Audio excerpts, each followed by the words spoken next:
The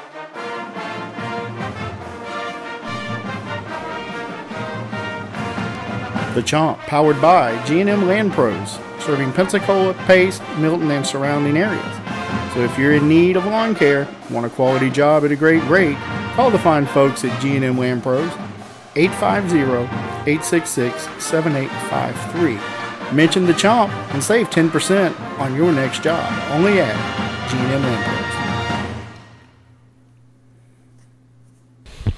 And we want to welcome everybody to another edition of the Chomp. Joining me again, as always, is Coach Willie Spears, head coach of the Escambia Gator football team.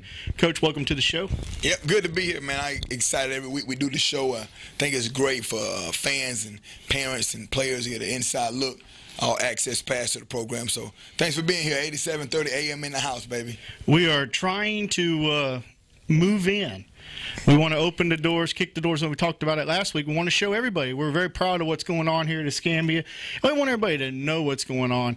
And Coach, I want to ask you, because we're midway through April, and we're done with Swamp Fest. You've got a chance to really look at your returning players and get an idea of what you have. Now, granted, we haven't been on the field yet, but how do you feel about the group of boys that we have coming back as men this year? You said a key word, coming back would mean showing up. I heard someone say that coaching clinic one time, actually. It was a famous defensive coordinator. He said, the most important thing is not how fast you run, not how much you lift, not even how good your grades are, not how tall you are. The most important thing is that you show up. Because if you don't show up, you can't make good grades. If you don't show up, you can't get bigger, faster, and stronger. So what I'm most excited about here mid-April is that we had 70 guys at our last workout. You know, when you still got guys playing baseball, you got guys running track. And so when you consider that, we have 70 out.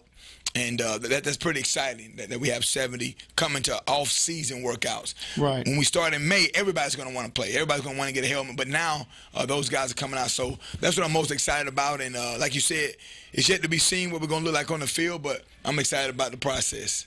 Now, with the kids that we have coming back and the workout, you know, Swamp Fest is a little different monster. It's very intense, it's high impact, and it wears on your players. How did everybody fare? You know, did we walk away with anybody with major bumps and bruises? Did everybody fare through it okay? A good question. What's funny, when we work out in the weight room, we work out on a command whistle cadence. And so I say first man, first set, and they all sit up until I blow the whistle. And you can see their knees are all red and bloody from being drug on that wood floor in the gym and from the mat from the wrestling. So it's been pretty neat to see elbows and knees kind of scraped up. But other than that, we had two guys kind of tweak their knee. But one of the guys that tweaked his knee, he squatted 500 pounds the other day, Barrett Farmer. So he's fine. But I mean, it showed us some toughness. Nobody came out injured real bad, thank goodness.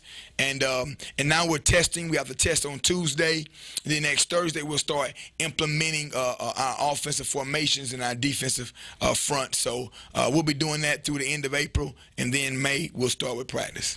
Now, Coach, getting in the weight room and getting these guys working out, are you noticing any of the strides changing from last year? If you look them down the roster last year, there's nobody over 300 pounds. The team's fairly small with the exception of maybe a handful of linemen. Have you noticed any strides and gains on the weightlifting side as far as building that strength and speed with the group so far? Great question. Yeah, we've noticed great gains. When I first got here, we had one kid that benched 300 pounds, and he didn't even play football. As a kid that was on a weightlifting team. Now we have 10 guys that bench over 300 pounds. We have 10 guys that clean over 300 pounds. And we have 5 guys that squat 500 pounds. And we still have some guys to test. So the gains are there tremendously. Just because you're strong doesn't mean you're going to win, but it sure helps prevent injury, and it also helps with confidence. And if you do all the other things right, it'll help you win games. So we're a lot stronger. We go every day. January, February, March, and April, we live 5 days a week, no breaks. And so for me, I've seen where it impacts their performance, and it shocks their system if you alternate body parts you're working. So it's worked out great for us. With May coming along, we'll back off them. We'll go about 3 days a week in the weight room in May, and then so we'll give them 2 weeks off at the end of May, 1 week in June, and then we'll go hard again over the summer and try to catch back up. Now, Coach, if you would, explain to people a little bit, because you hear the term, well, I'm in shape.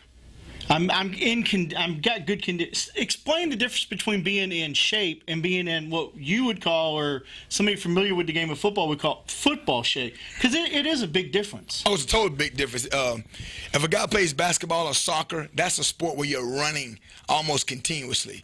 In football, a football play lasts 8 to 12 seconds. So you need to be intense for 8 to 12 seconds, have 30 seconds to recover, and then be intense again. So for us, you may look at a guy like Trayvon Bynum. He's probably 5'8", probably 290 pounds. And the average person will look at him and say he's not in shape. Well, for what we do, he's in great shape. He can be powerful and dynamic for those 8 to 12 seconds and those 25 seconds to recover. And then he's off the field while special teams and defense on the field getting more recovery time. So being in shape football-wise means you'll be able to have high impact for short spurts of time. And we believe that we're just as good, or not better, than anybody at doing that. You know, if we lose a game, it's not going to be because we were out of shape. And that goes back to what we were talking about in the fact that you're trying to get a routine to where these guys are doing something every 12, every 13 seconds.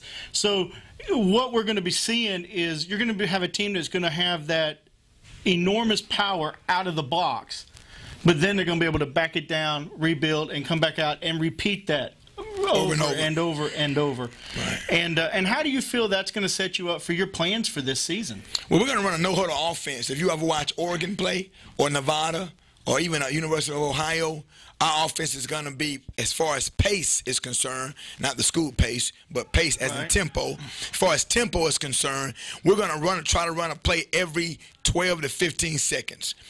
We believe that the defense won't have time to adjust, and if we know what we're doing, that'd be an advantage for us. We can always slow down, huddle up, call a play, but if you don't go fast all the time, you can't go fast in the game.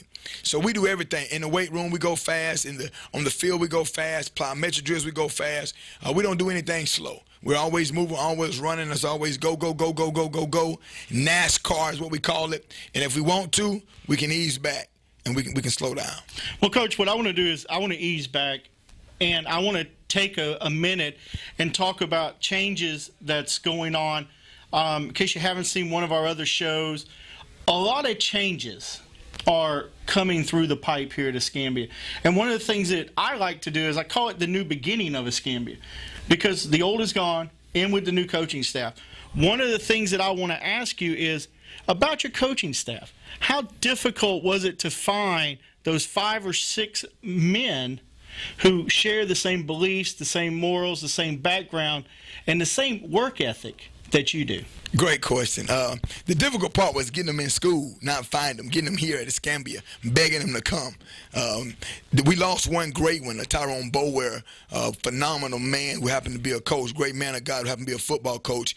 He took a job in Montgomery, Alabama. He's an administrator in the school, and he's coaching, so I'm very happy for him. But we lost him. We had him here. But what I did when I was an assistant coach in Camden County, Georgia, who was ranked #1 in the nation last year for the first 9 weeks of the season, I wrote down a dream team.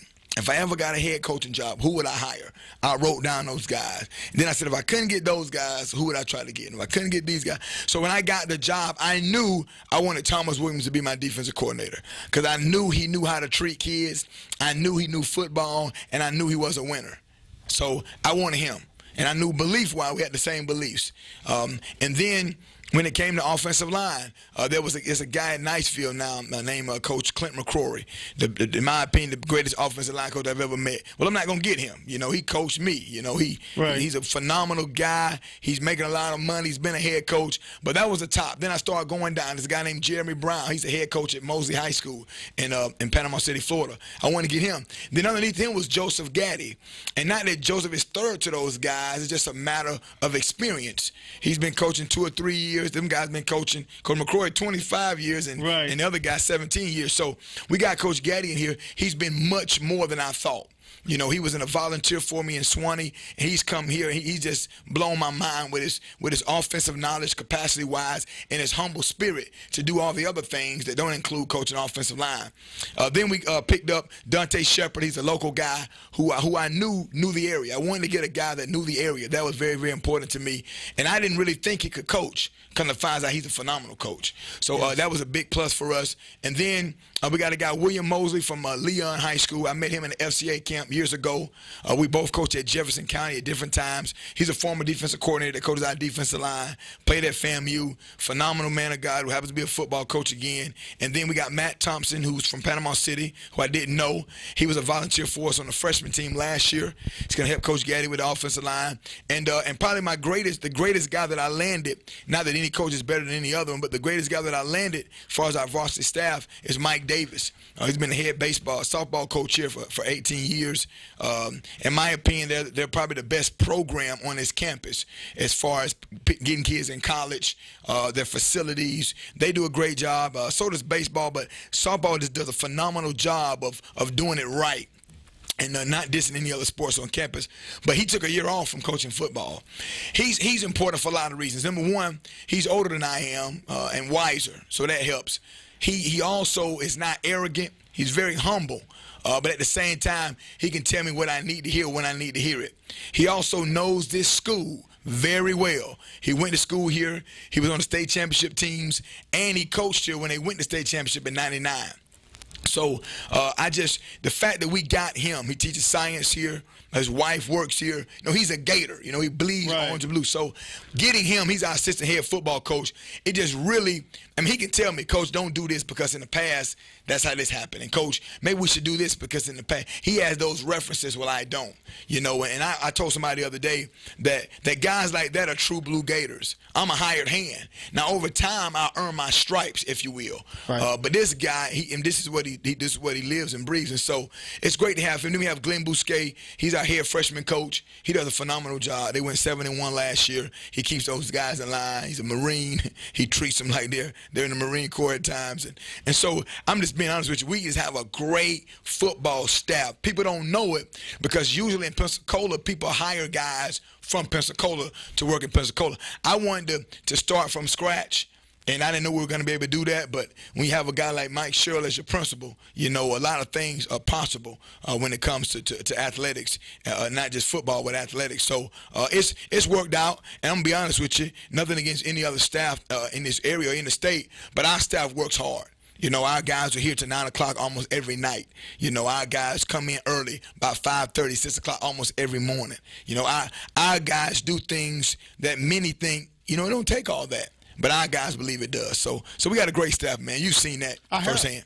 I have, and I've received the text at 10, 11 o'clock at night showing that you guys are constantly working. Let me ask you, with a principal such as Mr. Shirley that you have, former coach, coached at a very good Woodham High School back in the day. How nice is that to have a former coach as a principal, and being able to say, you know, hey, you know, I see where you're coming from, and let's try to make this happen. Yeah, great. It's great. Couldn't be better, to be honest with you. I had a guy named Dr. Rodney Ryan at Jefferson County and had a guy named Ted Roush in Swanee, and they both were great. I didn't think it could get any better than those two. But then you got a guy who coached before. And let me give you an example. Last year, I wanted to buy some stuff out of our account, a few $1,000s. He said, "No, Coach, you're not gonna be able to buy that." I said, "Mr. Sherrill, I mean, we need it." He said, "Yeah, but you can't go buy." I said, "Look, we're gonna make the money up in the games. I mean, we'll make it up at the gate." He said, "Anything can happen, Willie." He said, a storm could come, hurricane, anything could happen. And I was upset. You know, I wasn't like furious, but I was like, man, we need this, and he won't let us get it. Well, no joke. A hurricane came, and they said we was going to cancel all games. It was the week we played West Florida. We end up at the last minute, we had a game in West Florida, but that game was almost canceled. We made $11,000 that night. He's a lot smarter than I am. You know, he's very, very wise. He's witty. Now he can be funny at times. But the greatest thing about having him is he's looking through the eyes of a coach and a principal. Because he'll say, I see where you're going with that, and I understand why you want to do it, but let me tell you why we should do it this way. And so I'm very excited to have a guy that I can work with who respects me as a coach, but at the same time knows when to tell me yes and when to tell me no. And our two APs, Miss Adams and Miss Shannon, they're just phenomenal. I mean, we have a great thing working here, and this is the first year, Paul, to be honest with you, that when I got calls about going other places, I didn't even think about it.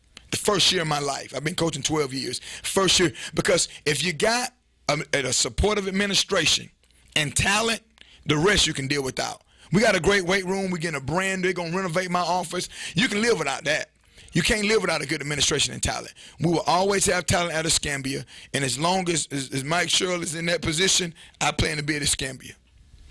Well, Coach, one of the things that I want to talk about now is the feel. That's what I'm calling it. When you get out of your car and you walk up those steps, those 3 steps through the breezeway, and you get ready to come into the locker room, the feel, it's different. There's something different going on at Escambia this year. Haven't felt it in years. But what do you contribute that to? I mean, it is the oh my God, here we go, another game Friday night. It's not there. There's something going on. Guys, if you don't believe me, come to a practice. You know, I don't know if Coach will open them up to you or not. Everybody's welcome. Come to a practice. The atmosphere, the feel, it's old Escambia all over again. It's back. It almost feels like Coach T is sitting in this office again. What do you contribute that to? Well, number one, I realize that Escambia is a place you can win at. And so when you realize that, you got to ask yourself, how did they do it before? So I called Coach Thomas. I called Dwight Thomas. Matter of fact, he was at camp with us last summer, and we text each other. Well, Coach Thomas, he emailed anybody, but he's a great guy. You know that. Right. He's working with LRS Recruiting Services right now. But I asked him some things that they did. Like, I'm going to give you an example. Our chaplain, Bob Gavoni, played here. One day he came up and he had a card in his hand. And I was like, what's that? He said, when I played here, Coach Dwight Thomas sent me a birthday card. I was cleaning out my parents' garage, and I found this. He said, isn't this neat? So guess what we started doing? We started sending birthday cards. Every one of our players gets a birthday card from Willie Spears. Every one of them. We write them out. Happy birthday. Matter of fact, a guy kid named Chris Epps, his birthday is Monday. We sent him a card. Happy birthday, Chris. Go Gators. I mean, we're not doing anything. Everything that you feel, we're copying what Coach G did, Coach Ron Gillen, and we're copying what Coach Thomas did. Those guys were successful here.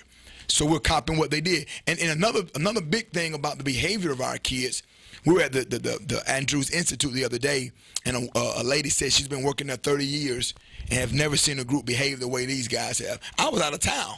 So it wasn't like they were behaving because they was afraid I was going to punish them. Right. I was out of town.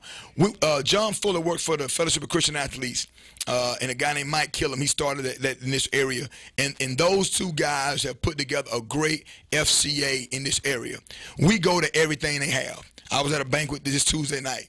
It was awesome. And we do things at Myrtle Grove Baptist Church with Pastor Ron Lentini through FCA. And our kids they go on their own to FCA huddle meetings we have in Coach Gaddy's right next to his room and Mr. Major's room. And then at camp this summer, we went to FCA. It was awesome. And so those guys understand the standard. You understand? This is what's expected of me. I'm expected to pull my pants up. I'm expected to say yes or no, or yes sir, no ma'am. Not yeah, not what's up. I'm expected to perform or act a certain way when I'm at school. And I'm going to tell you what I'm blessed with, Paul. I don't need to win. I want to win, but we're not going to win at the cost of acting a fool. Right. If a kid don't want to act right, we'll send them somewhere else. And nothing against any other schools, but we invite them to transfer. I told a kid this week, it's 8 schools in this area. You should transfer to one of them because over there they may not mind you doing. I even had one coach in this area. He said to me, he said, we don't care if our kids sag their pants. And I don't think that's a bad thing, but that's him. Right. I got to be Willie Spears. He has to be him. Right. And so we have a standard. If you don't meet the standard, then you need to go somewhere else. And our kids know that we're serious about that because when we got in last year, we let go 40 players. Right, had to do what you had to do. Yeah. Now, let me ask you, one of the things that when it used to be, and I don't know if it still is, it's been a long time since I walked these hallways, but day before the game, You knew you were on the football team. You had the white shirt, the khaki pants, and the tie. The day of the game, you had, that was Jersey Day. You got to wear your jersey. Will we see any of the dress code to come back in? Because what that did was it elevated your confidence above anybody else. You felt better, you looked better, and you wore that Escambia pride. Will we see that coming back into the program? When I was at Thomasville High School, I was offensive coordinator in 2006. Richie Marsh had Tie Tuesday. For whatever reason, he made them wear a tie on Tuesday. He said, taught them how to tie ties, because we taught them. Right. That's what all men need to know for a wedding or for a job interview or whatever. And it also helped them behave. When you're dressed up, you tend to behave a little better. Right. We do it on Thursday. We call it Tie Thursday. I have a bunch of ties up here. Coaches bring their ties from home. And what we do, if they don't have a tie, we give them a tie. And they wear a shirt and tie on Thursday, and on Friday we wear our jersey. And so, yeah, we do that. I think it's very important for men to know how to tie a tie. I read a book called The Pact about these three guys from, I believe they were from New York area, and they wanted to be doctors. And they all they made a pact. We're not going to get in trouble with the law. We're not going to get involved with drugs and other things. But when they got to college, two of them didn't even know how to tie a tie. One of them, when they had to go do his clinicals, he didn't know how to tie a tie. No one ever taught him. So we try to teach our guys how to tie a tie, teach them how to do the right things, because, we're raising up the next husband, father, Right. and the next person in this community. And again, we're not perfect. If you come around our program, there's nothing about our program that's perfect. We just have a standard, and we're trying to reach a standard. We're not there. We'll never get there, but that's our standard. We have a moral obligation to do the right thing by the kid. We fail at that sometimes. But our goal is to do what we would do if we were coaching our own son. Well, let me ask you, one of my favorite coaches is Coach Taggart. And one of the things that Coach Taggart did when he was at Western Kentucky was he implemented a workman mentality. And he would have the guys travel to and from the game in a blue button-up work shirt and Dickies, because he wanted to implement that workman. We're working. This is a job, and we're working. Travel dress code. Will you have something similar to what Coach Taggart did at Western Kentucky? I didn't know he did that, and I like Coach Taggart a lot. First of all, his first name is Willie. It's a great first name.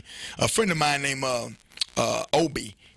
Coach Obi worked with Taggart at Western Kentucky. He turned that program around. Now he's over there at USF. But we do have dress code. Our dress code on the bus is comfort. That's what we tell them. When you step off the bus, however, we all have the same thing going. Some weeks it's jeans, some weeks it's khaki pants or shorts. And our jersey. We can't afford it right now, but in 2 years, we want to have polo shirts. Everybody will have matching polo shirts. Then we have an orange and a navy one. So not this year, but next year, we're going to start raising money to buy that. And then we at some point, we want to have, when we go to banquets and stuff together as a unit, we want to have the matching blazers with an Escambia crest on it. Right. So that's a 5-year plan. But yeah, we're traveling to Orlando. We're traveling. Actually, this spring we're traveling a little bit. We are. Yep. And then we're traveling to Orlando in the fall. We're traveling to Panama City twice in a row. On those trips, when we go out of town, we go eat at Golden Corral or we go eat at Olive Garden. We gonna eat at one of those two places. We want to all look alike, and for the big kids, it's uncomfortable to be in that tight jersey.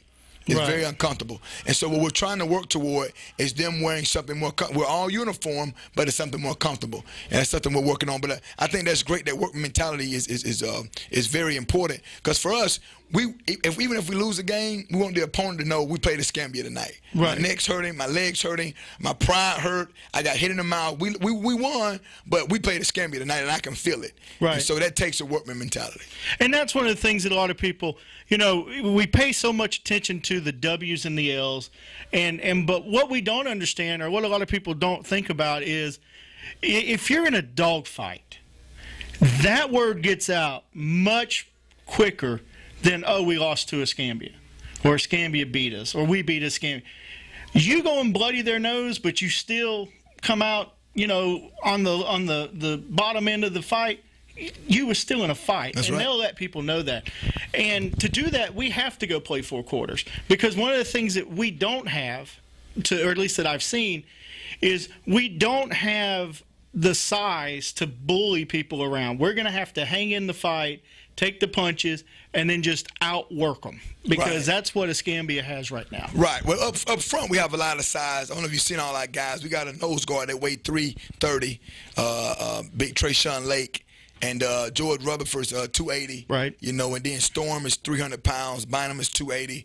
So we have a little size. We got a kid that's 6'6", 240 that can run. So we got a little size, but for the most part, you're right. We're small, and we don't have the 5-star talent that a lot of teams in our area have. So you're right. We're gonna have to chip away, and then boom, hang on at the end. And we have no problem with that role. We have no problem with the underdog role or the up-and-coming team or the team on the rise. We just don't. And so our goal is to be the premier team in this area and in the state of Florida, and then in the nation. And I think we take baby steps to make that happen. And so far we've taken a couple steps. We got a long way to go. But having that mentality, as you call it, blood in their nose, is a step in the right direction. Right. And, of course, we get kicked off fairly heavy with practice 1st of May. And then at what point can you then go to helmets and then start getting ready? When will we start seeing the boys on the practice field, geared up, and you guys actually running full practices? On May 1st, we can. We go in helmets and shorts. You got 3 days of helmets only. And then on May 4th, that Saturday, from 9 to 11:30, we'll practice in full pads. We start off, the first thing we do is we teach them how to hit. We actually film it, and we have them watch it at home, how to keep their head up. It was a guy named Woodham, last name Woodham actually, in Panama City, Florida, that played with Coach Williams. I was in middle school. They were in high school, and he's in a wheelchair right now. This is probably 35 years later. He was paralyzed on the JV field because he hit with his head down. So we want to make sure that we teach them the proper way to hit. So we'll spend about 10 minutes teaching how to hit. Always have your head up. You want to hit on the rise. It's similar to doing a clean in the weight room. And then after that, we go straight into board drills. We put offense versus O-line versus D-line, linebackers versus running backs, wide receivers versus DBs right now for about 10 minutes. The winner of each board will do a final. We'll have 3 boards going or 4 boards going. The winner of each board will go.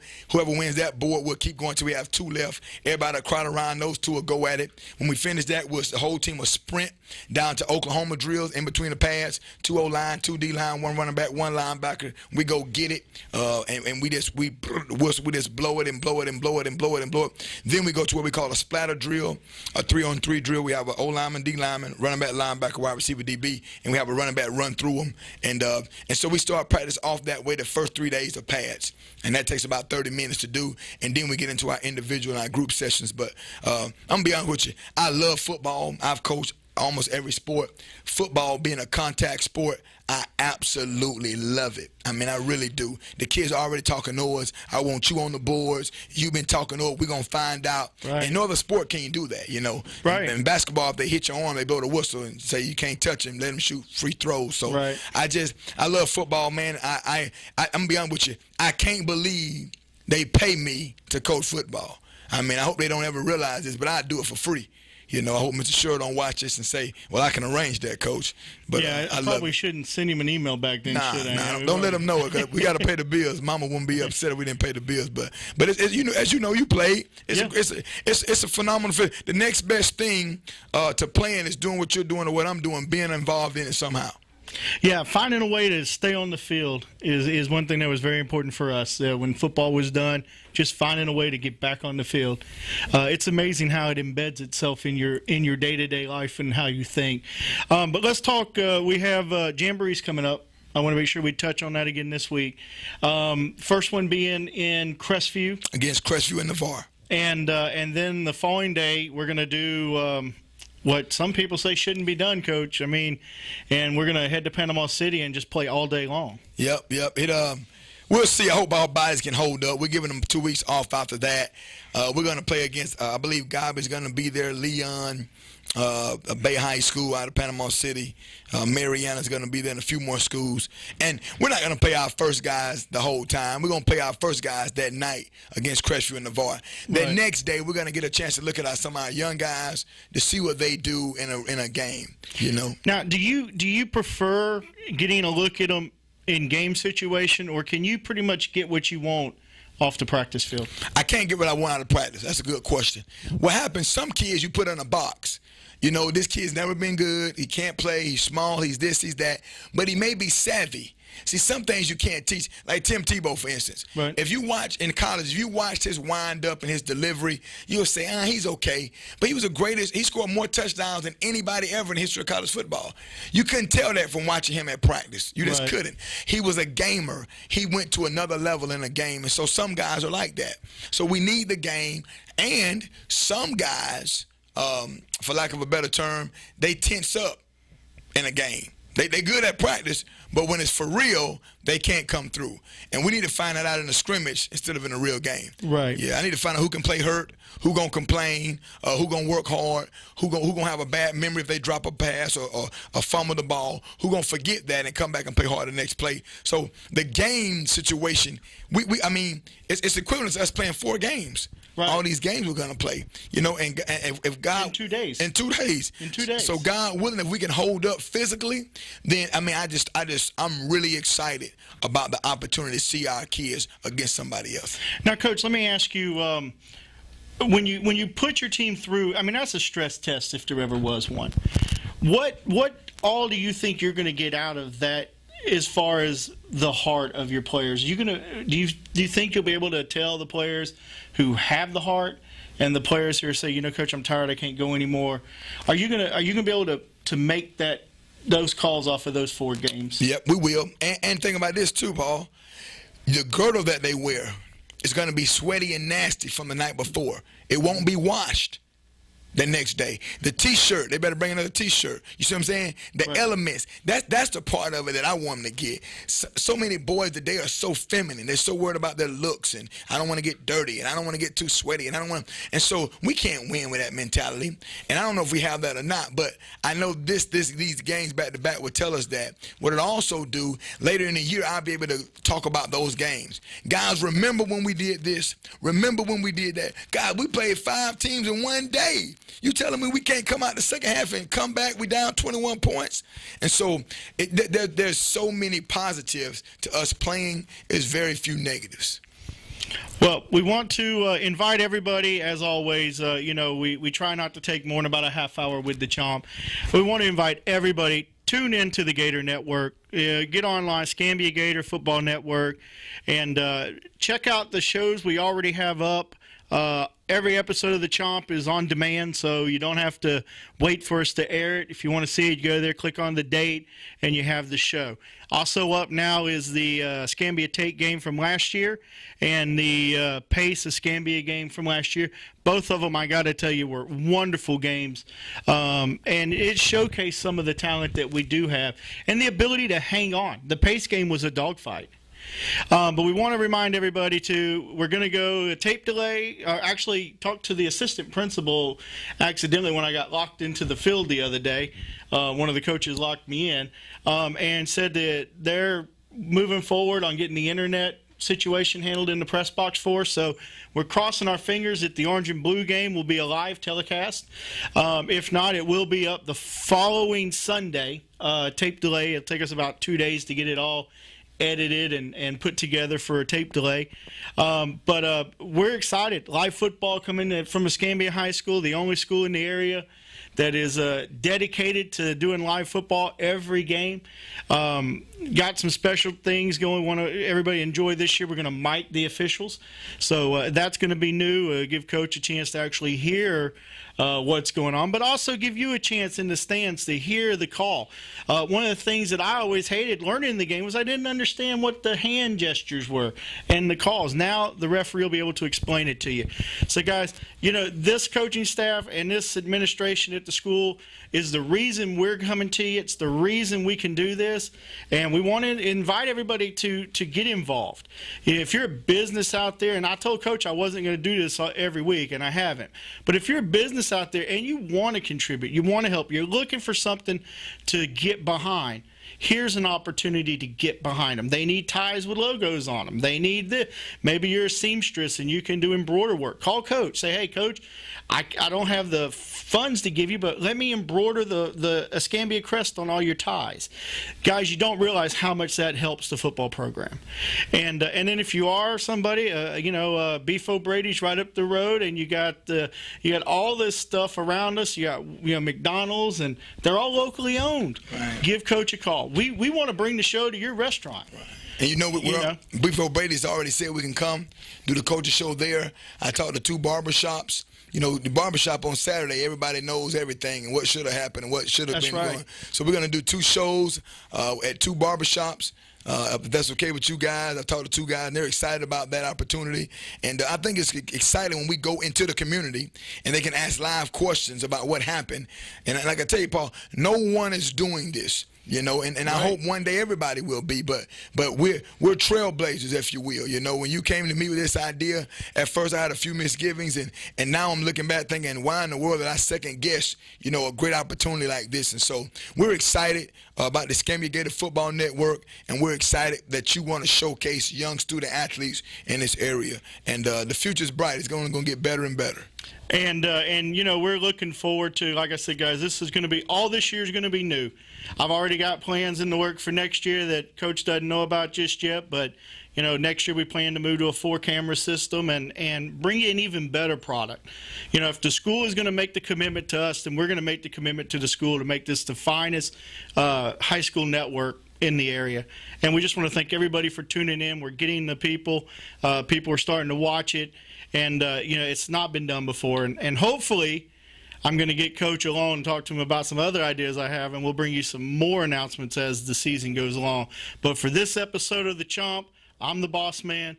This is Coach Spears, Willie Spears, and we appreciate you guys tuning in.